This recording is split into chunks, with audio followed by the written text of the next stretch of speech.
माझं नाव सपना प्रधान, मी पिंपरीला राहते. माझी मुलगी 4 महिन्याची असताना तिला दिव्या पाटीलमध्ये आम्ही ॲडमिट केलं. तिचं इतकं पोट फुगलेलं होतं ना की तिच्या पूर्ण नसा दिसत होते.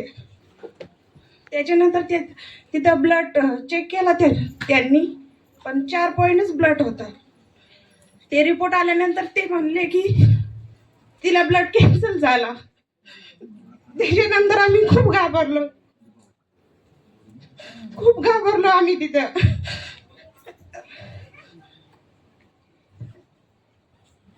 मी एकटेच होती आणि मला सांगितलं डॉक्टरांनी की तिला ब्लड कॅन्सल झाला.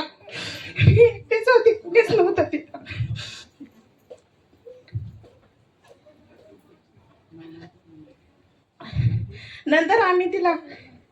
नंतर गोरख सर म्हणले की तिला अमृत ज्यूस चालू कर, पण मला काय शक्यच वाटत नव्हतं की ती 4 महिन्याची आहे, तिला कसं काय अमृत ज्यूस द्यायचं आम्ही.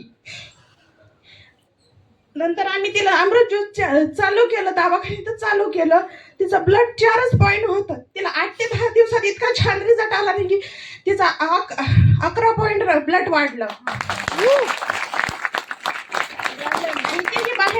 बाहेरच्या टेस्ट पण सांगितल्या होत्या, ते आम्ही 15 ते 20 हजार रुपये त्या देऊन दिल्या. ते पैसे दिले आम्ही, त्या पण टेस्ट केल्या, पण त्या पूर्ण ते बाहेरच्या टेस्ट केल्या ना, तर ते पूर्ण ते रिपोर्ट नॉर्मल आले.